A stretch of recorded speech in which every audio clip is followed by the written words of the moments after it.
I will get everybody kicked off. Good morning, everybody. Dave H.L., Lancaster City Alliance in Downtown Investment District. It's glad to see you all here this morning. We have a great presentation coming up, but beforehand, everyone is going to be muted during the presentation.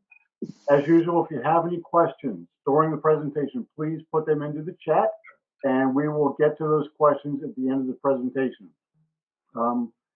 Also, if you have any milestones your business is reaching, please let us know. Put that into the chat as well so we can recognize you. And downtown dollars are still selling. So if your company accepts downtown dollars, or if you don't as of right now and would like to, please get in touch with us. So with that, I will. Great. Thanks, Dave. So again, welcome everyone. It's great to see such a nice crowd this morning.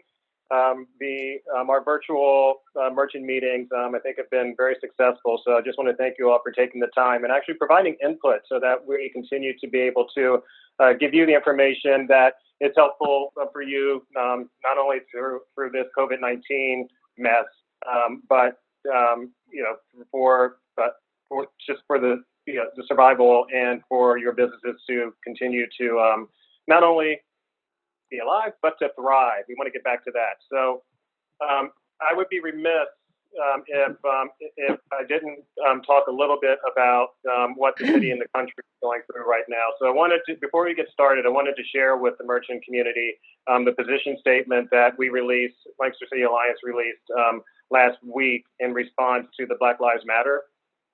And I'm not going to read this, but what I did want to point out is that, we as an organization are fully in support of this movement. And if you haven't seen this, we are asking that our residents and business owners, including merchants, to step up and join with us. We even suggested a call to action for the merchant community. And Jeremy, if you want to go to the next slide, if we have that. Do we have that? No, I guess we don't. But I wanted to point out that I can't tell you how great it has been to see our merchants step up to the plate on this. We asked merchants to stand with us, and you're responding publicly in social media. I know some are already doing some outreach to the YWCA for some training through their great programs, and they're asking how we as a community can come together and support. Sorry, I was just looking at comments there. Yes. Just so you know, we are going to be pulling together a list of resources, whether it's assets, and they're doing business for good, the great work of the YWCA, United Way. They're all providing great resources to help us get started, but we're also looking at ways to bringing the community together to talk about how, as a merchant community, we are going to come together and support this effort. So there'll be more to come on this, but I just wanted to say on behalf of Lancaster City Alliance that we are very proud of our community and how we're stepping up together to be the change. So with that, I'm going to turn it over to Ann, who's going to give some updates on recovery info and some resources that are available to you. Yes, good morning, everyone. I'm Ann with Lancaster City Alliance, if you don't know me. Very briefly, Recovery Lancaster is the initiative to help get you back to business. It is funded and ready to help, and so I want to make sure you're aware of it. Next slide, please. So right now, this week, you can order free, emphasis free, PPE kits. These are kits that have masks, face shields, thermometers. They're in place to help you, so you don't have to buy them. Or, the county's going to provide them for you, and it's a way for you to ensure your customers that your business is safe. This is not, I repeat, not a first come, first serve opportunity. These are available. They've ordered enough to make sure you get them. So if you haven't already, please make sure you order your free PPE kit. Next slide. So the best thing you can do right now, you can see the website there on the screen, recoverylancaster.com. Go there and sign up for the newsletter because they will continue to update you on everything you need to know to get back to business. Next week, there will be small business sustainability grants available. So money to help you with capital costs, or if you have to, install plexiglass and those types of things, it's money to help you adapt to the new normal. So please go to recoverylancaster.com, sign up for that newsletter so you're in the loop. The other important thing is that we need to make sure businesses know about this. So we're doing our part right now, spreading the word, but grassroots efforts, make sure you're calling your friends and neighbors that are business owners to make sure they know about it. There's money in place and they're ready to help, but it's only going to be effective if lots of people take part. So we just wanted to make sure you're aware of it. That's all from me.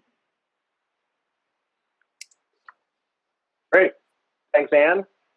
So now it is my pleasure and my privilege to welcome Susan Eberly, President of Allegra Events, and Rod Shumaker, owner of Shumaker PTD, to provide today's presentation. As you know, it's a how-to tips and best practices to plan virtual events, to market your business, to capture dollars for nonprofits. This will also include a live behind-the-scenes look at Shumaker's brand new production studio, which is looking pretty impressive, guys. So, good. Wow. So welcome, and I'm going to turn it over to you. Wonderful. Thank you, Marshall. And also with us today is Christine, who works with us at Allegra Concierge. We are just delighted to be with you today, and the opportunity. We're live in this beautiful studio that Rod put up, and we want to share some things about what's happening in the event industry, what it means to you, what is a virtual event, and Rod will share a little bit about other things that he's doing to keep your businesses safe. So if we could share that and get that started, Keith, that's great. So we're talking about virtual. That's a buzzword right now. I want to give you a current snapshot of what's happening. Most events through the end of 2020 will be either hybrid or virtual, and we'll talk about what those differences are. Pre-pandemic, the virtual market, the virtual events market, held about 1% of everything. Everything was live. It was going gangbusters, going crazy. And then when the pandemic hit, for several months, virtual events were 100% of the market. That's where it was. So moving forward, we know we're in yellow right now, which restricts us to about 25 people in any given place. Even when we go green, that's 250. And unfortunately, it's not getting back to the way it was. It's not a crowd in a room. We still have to observe social distancing, which really affects capacities for our venues, for our restaurants. Restaurants are at 50%, but 50% plus practicing social distancing couldn't even mean that it's less than 50%, and it puts a strain on everybody. That recovery is going to be slow.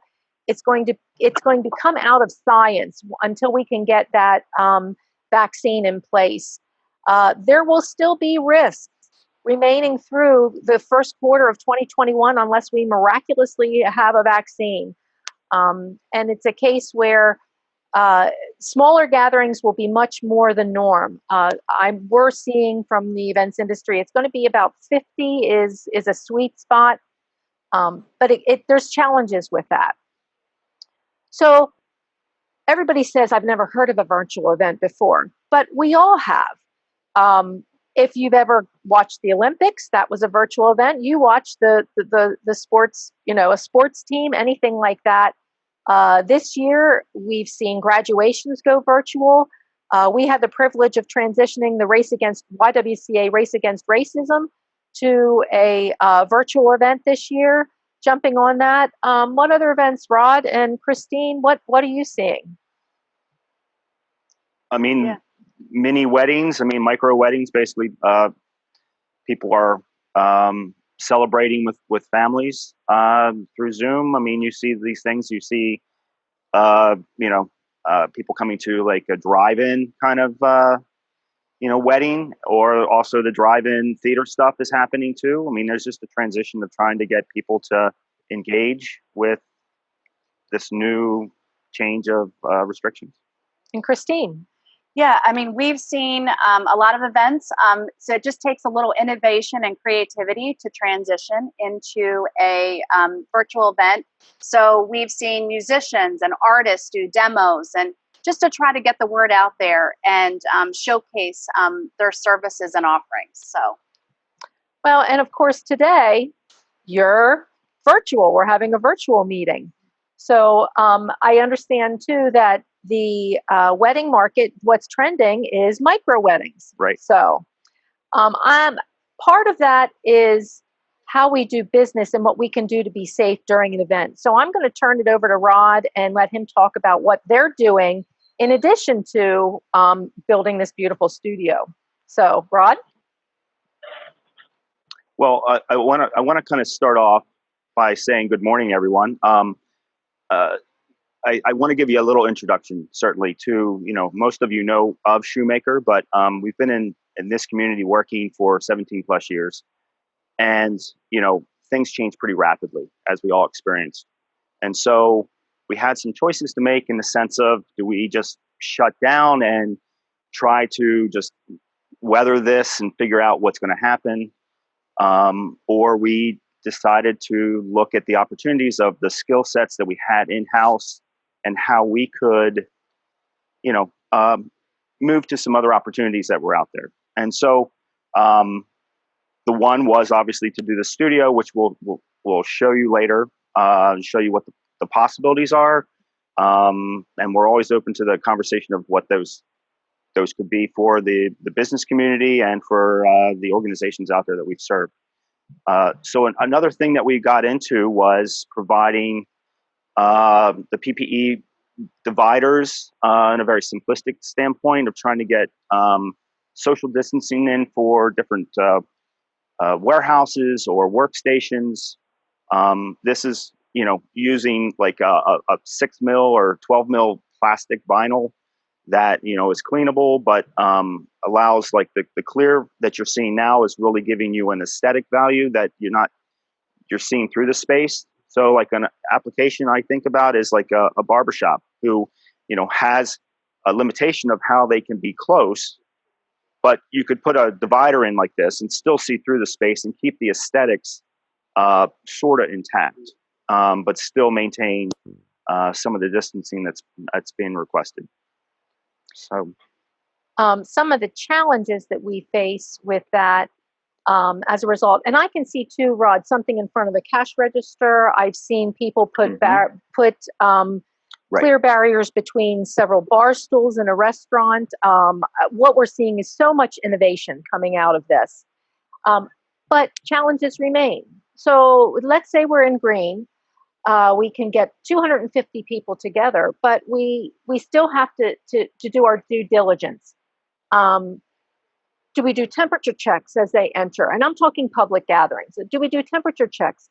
I'm seeing a lot of people require attendee waivers that protects us from the person that is coming into our event. Do they have coronavirus? What does that mean if they're not symptomatic? And it exempts you from, as the event organizer and the venue, from the attendees. And if something would happen, what happens then? How do we do that? The contact tracing. With food service, I've been told buffets are a thing of the past. I think we're just going to get more creative with that. But for right now, there is no self-service food.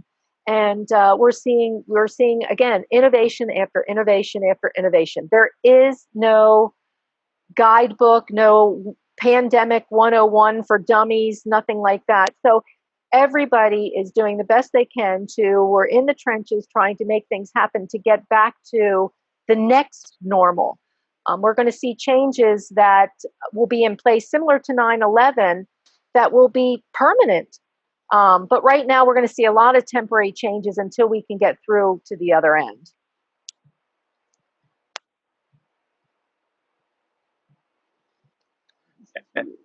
Thank you. This is Over me. to you, Rod. So, so this is live, everyone. For overcoming some of these challenges, certainly, for us, we've basically set up all the equipment to provide a resilient space that can be modified for your events. And so, yeah, this stuff can move to other locations, but there's a lot of factors that go into place. We have to test the bandwidth of the internet. We have to kind of go through the audio feeds and all the connections and all the power and all the stuff that needs to take place. So from an audio perspective, we can kind of balance it. You can probably see a difference in the camera quality from what you're seeing here from the studio versus what you're seeing on a Zoom or a webcam or laptop camera. And so those quality levels are certainly something that can add value as you look at new product launches or events that take place coming up.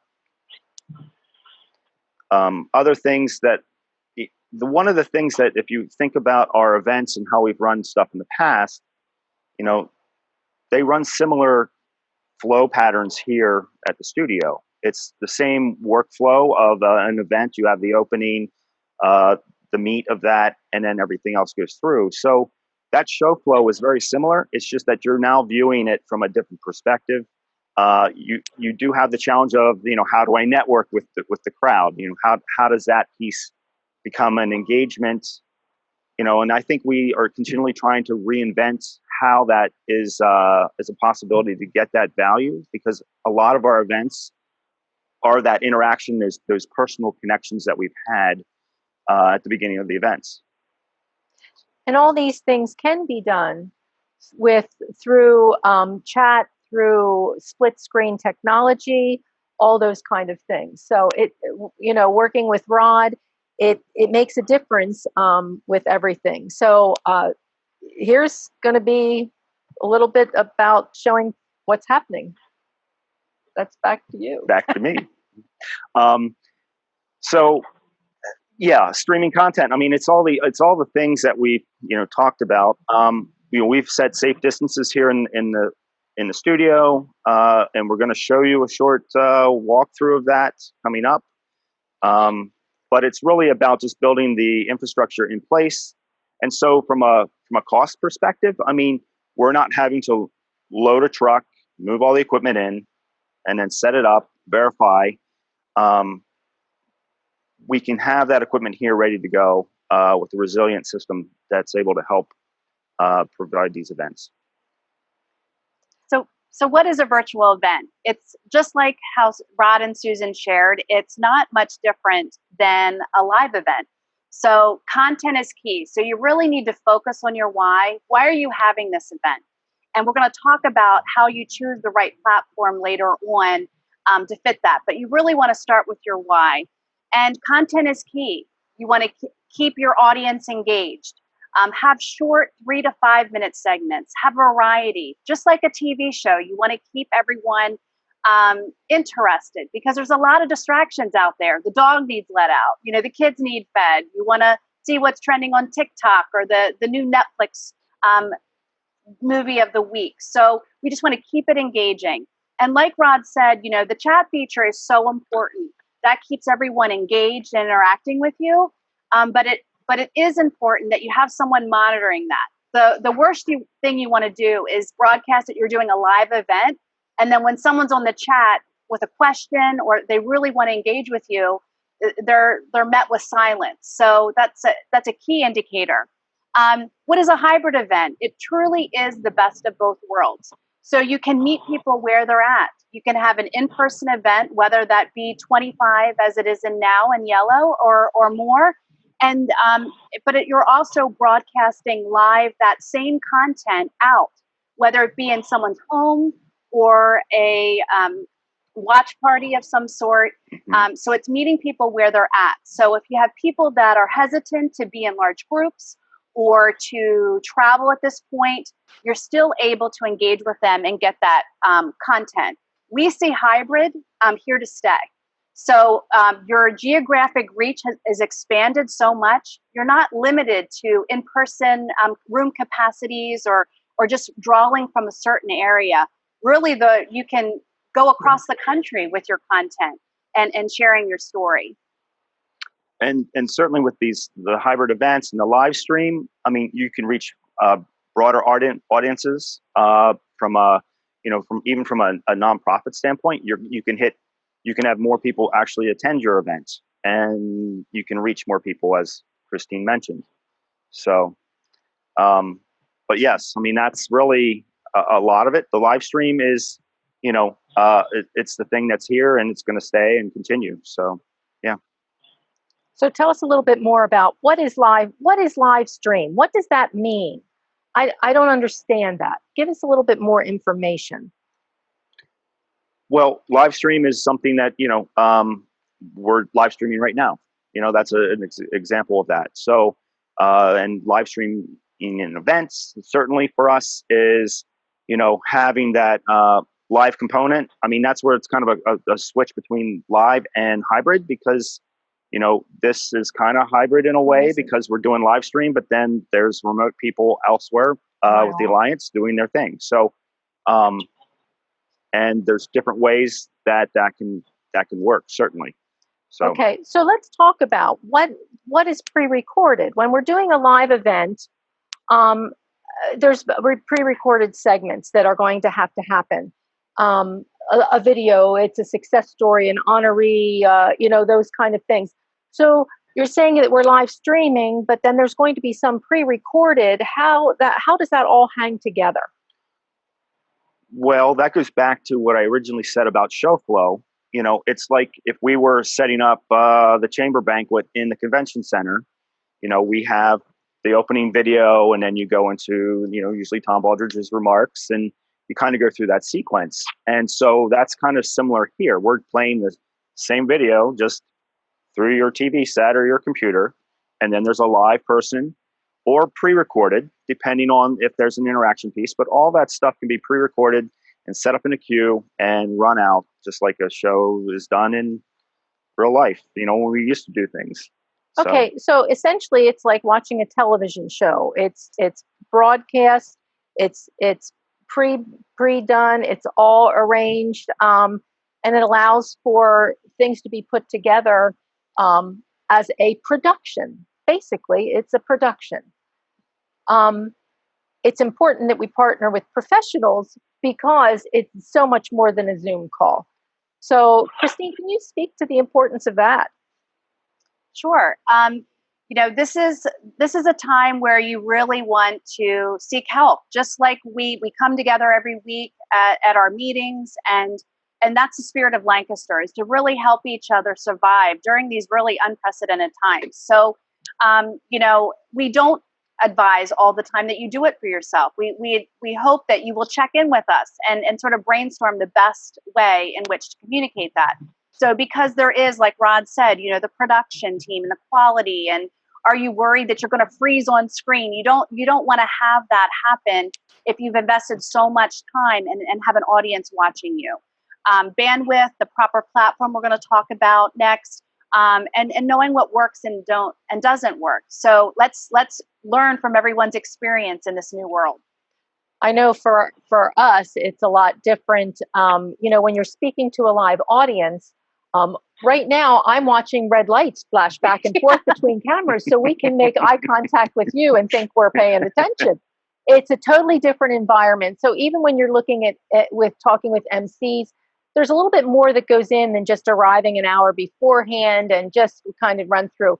In a case for a virtual environment, you really need to have a full-blown rehearsal prior to the event, so the people that are speaking are able to engage with the audience. We want to take you on a studio tour of the studio here, so you can see the different components. So I'm going to turn it over to Keith. There he is. So this is the behind the scenes. And I would say that, this wouldn't have happened without the efforts of the staff at Shumaker working hard to kind of come up with some concepts and some thoughts and how we could actually make this work. So I'm going to raise my hand so you know that it's live. So yes, so here we are and doing our thing. But yeah, so what you're seeing is our standard like backdrop, but that can always be changed with different fabrics or decorative elements that we want to put in. We can do different things. We can LED screens. You can hang chandeliers. We can create. You could create a podium. You could actually do a virtual ribbon cutting. Like we could kind of come up with different concepts that can still engage your audience or people because they don't maybe want to get together or you can't get them together, and gives us that flexibility. So that gives you an idea. It's a little bit more than just sitting behind your computer screen to do a virtual production of a quality that can take your business, take your event to the next level. In addition to live streaming, the platform is very important. What you use, how you live stream. So I'm going to let Christine speak with that. Sure. Thanks, Susan. So finding the proper platform is really important. And for most of that, where we need to go where our people are. And for most of us, that's going to be Facebook Live. People are very familiar and with sharing with content with friends and family and interacting on that. So that's where a lot of times most of the events will stream. We also recommend YouTube because with apps, most people have a YouTube app on their phone or smart device or the TV. So when you have like these larger watch parties, you can watch your event on a large TV instead of congregating around your laptop or phone for that instance. GoToMeetings, Zoom, Google Meets, Microsoft Teams, for single event information, educational meetings, some breakout sessions. That's what we're doing now. So that works really well. But there is limitations in Zoom, for instance, and these other platforms because the music is not as high quality. Rod's mentioned about the video. So it can have some pixelation. So again, ask a professional, just checkpoint to see which platform will be best for you. And then for larger events, there are special programs and platforms with virtual trade shows and exhibits and using apps to really interact and have video chats with your guests of your exhibit or convention. So again, many opportunities, many different solutions out there. But the important thing is focus on your why, then find the platform that's going to reach your audience. Some other communications and promotion is that there is specialty software out there, just like I mentioned, for video chats.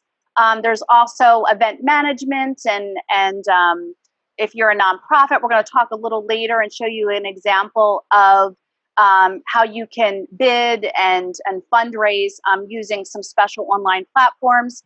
Registration, make it easy for them to participate. Are they finding you on Facebook Live?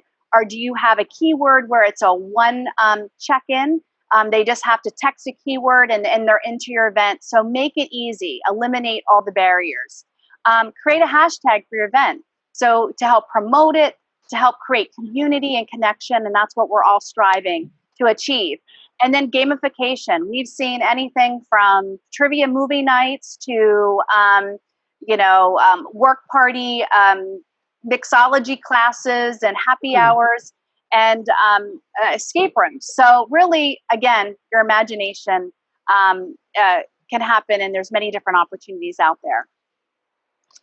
I think what we're seeing now is we're going to be defined 2020 as the year of the pandemic, but it's also going to be a year of innovation to be defined as that. So what does this mean for you? I know this is a merchant meeting. A lot of you don't hold events, but there's things that you can do within the studio to promote your business. If you can only get 50% of the foot traffic or 50% in there, what are some of the things that you can do? I want to give a shout out to Kathy Fry from Festoon.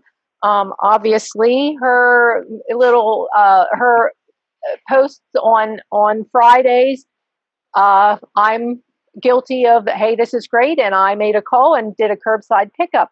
So as a boutique, you can do live events. You can do a mini fashion show, or highlight for a salon. You can highlight products.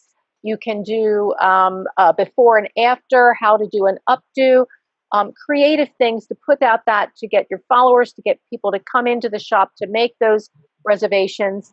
I know with restaurants, Alexis from Seasons did a fantastic job, an impromptu panzanella salad, how to make. So you can do those kind of things, cooking demonstrations. We're all becoming foodies. Mm-hmm. Or what's the new favorite cocktail? I'm a mojito girl. I just love it. What's, and you can have fun with that. Those are some of the things that you can do. Rod, what else is happening that we can do in the studio?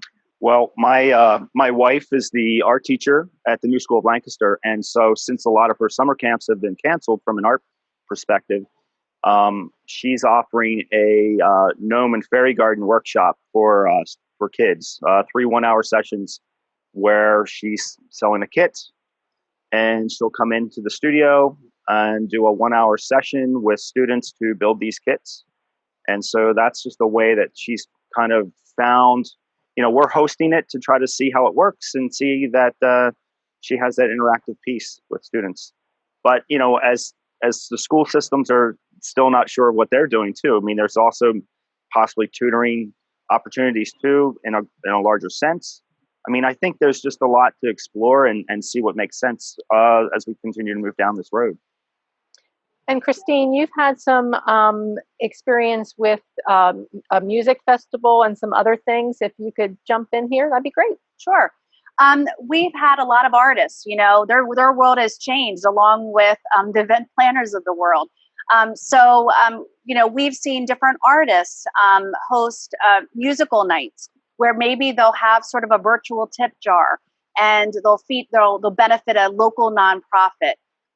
We've seen at TELUS 360, they had DJ nights, and you're able to enjoy, again, making connection and trying to provide entertainment during this time. And for our nonprofit friends, we know that these events are your core. This is what funds you during the year. So the many galas are being transitioned to a virtual event or a hybrid event like we talked about. And I do have a fun example. If after the presentation, you'll receive these slides, and if you text Allegra to 243-725, you'll actually see just a fun example of an auction that includes silent auction and your wine pools and live appeals and text to gives. It sort of just gives you an example of what you can do. Thank you. Before we go to Q&A, I do want to again thank the City Alliance for allowing us to present this.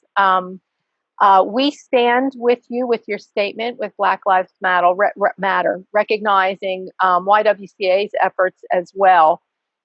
We need to have this open discussion. So we're here, and we appreciate all that's being done to make that change. I guess we'll just open up to Q&A at this point.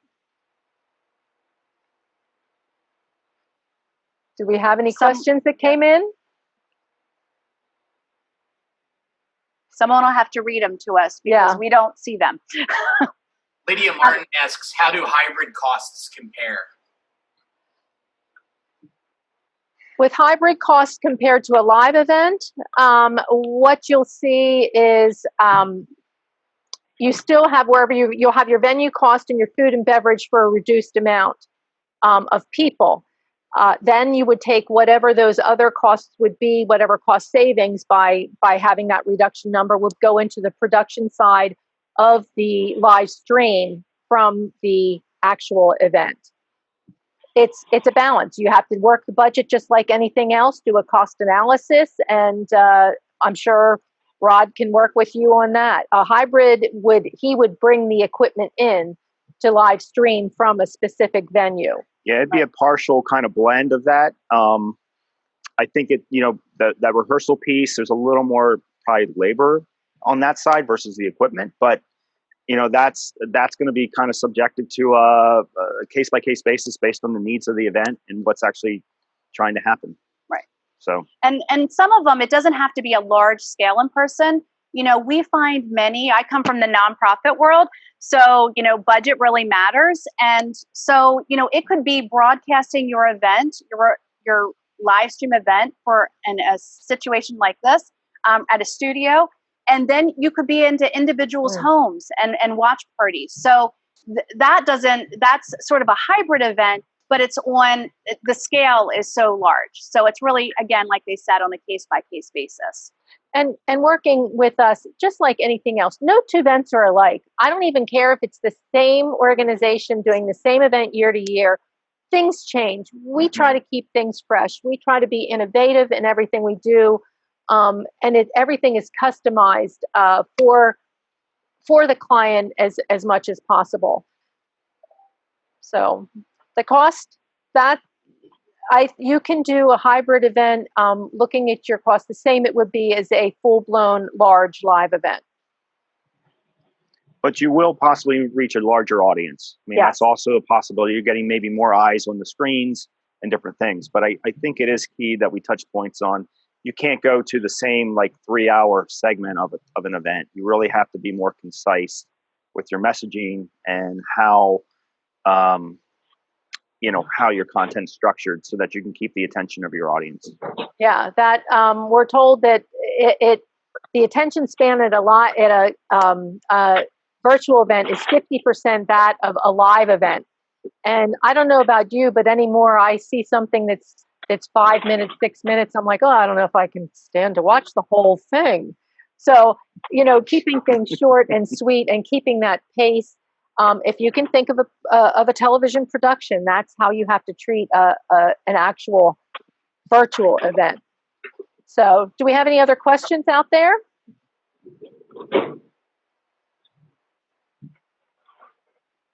No other questions? We did want to mention that if you go to our website, you'll see our contact information at the end. We do have a free virtual event checklist. So you might want to take that out. It's sort of a step-by-step guide to sort of give you additional information.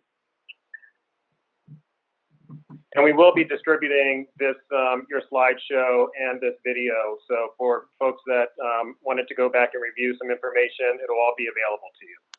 All right. Thank you. Things are changing on a day-to-day basis.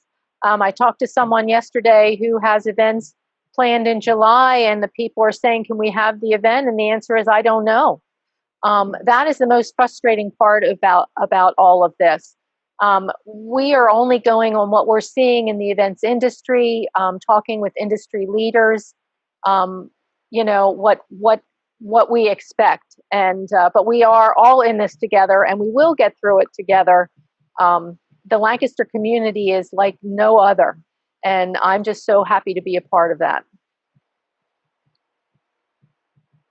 Well, guys, thank you so much for this presentation. And Rod, you never disappoint, man. The great studio, great and great presentation. Thank you. And Kathleen, would you like to give our intra-marketing committee report?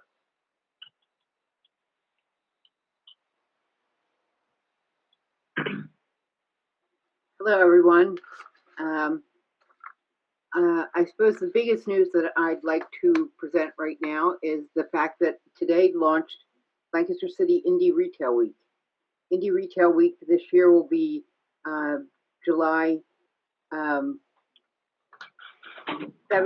through the 24th. If you check your list track messages or your email, an email went out. It's open to all the retailers, and that means shops, boutique, art galleries, anyone who has a retail presence. And it can be for if you're having an in-store event or if you're celebrating something online. And we're going to push it even harder than we pushed it last year. We're going to have the tote bag that was so popular, but with an updated design. We're working with L&P as a sponsor, and we're reaching out to other sponsors. We're looking forward to it being a very successful event.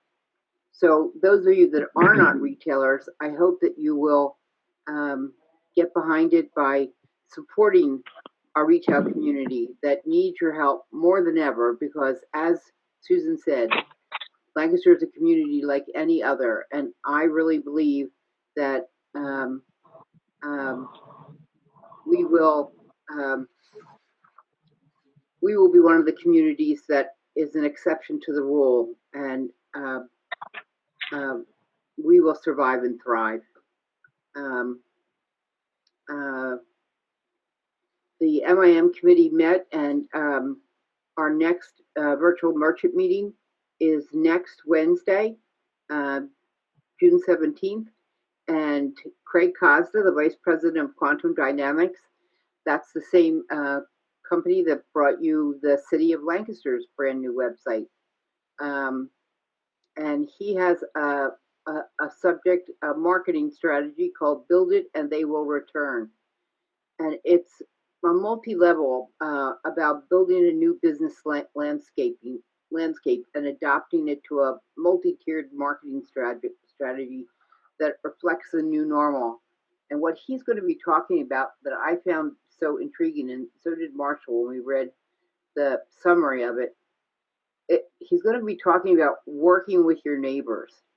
For instance, if you're an artist, working with the other artists. If you're on a block that has other businesses working together for an event or some sort of activity, or joining together with nonprofits that might be meaningful to you, and finding strength in supporting one another as a community. And I just loved his presentation, and I think that you can learn a lot from Craig. So I hope to see you all next Wednesday. And I just want to say one thing about virtual events. I really like Zoom meetings, and I have dozens of backdrops for my Zoom. And I encourage everyone, you might have a very small business and only want to maybe try doing a virtual event on your own. At Amazon, you can get a tripod for $23. Use that, put your phone on it, and get a nice steady look.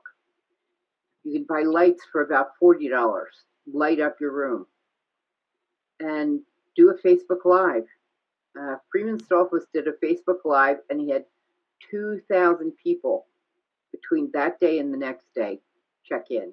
That might be more than who stopped by his gallery on a First Friday. Oh. So exactly what Rod and Susan said is true. You might get a bigger return than to a normal in-store event from a virtual event. So break out of your comfort zones and give it a try. And if you want a bigger event, there's no place better than Shumaker and Allegra Events. So thank you so much, Marshall. That's it.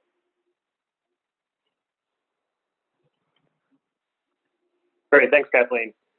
One thing I wanted to add is we've had a lot of emphasis on the restaurants as we reopen for phase yellow, and there's been a lot of questions from our retailers about preparation as we go to yellow and to green. So I did want to let everyone know that through the recoverylancaster.com efforts, we are working with EDC and the Chamber on a retail-focused panel discussion, which this group will be invited to, and maybe some of you will be on the panel. So that will be coming up soon. There's actually a planning meeting for that coming up today or tomorrow. So just wanted to let you know that there will be more information coming up. And if you haven't already, I can't stress enough to please utilize the recoverlancaster.com. For retailers, there's a section there that is devoted to retail that has great information and some great case studies. So please, in advance of the panel discussion coming up, take a look and take advantage of the PPE opportunity and the funding that is available through this effort. I can't reiterate that enough. So please, recoverlancaster.com and sign up for the newsletter so that you're prompted when the window opens to apply for that funding. So with that, 9:24, and we can take everyone off mute if anyone has anything that they'd like to add before we close.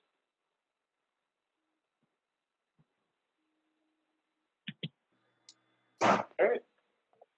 If not, I'll say thank you everyone for joining us. We'll see you again soon. Thank you to our great panel for the tour and the discussion. And everyone, be safe, and we'll see you soon. Thank you. Thank you, Marshall. Bye. See you guys. Bye. Bye. Thank you. Bye. Bye. See you later. Thanks. Take care, everybody. Be well.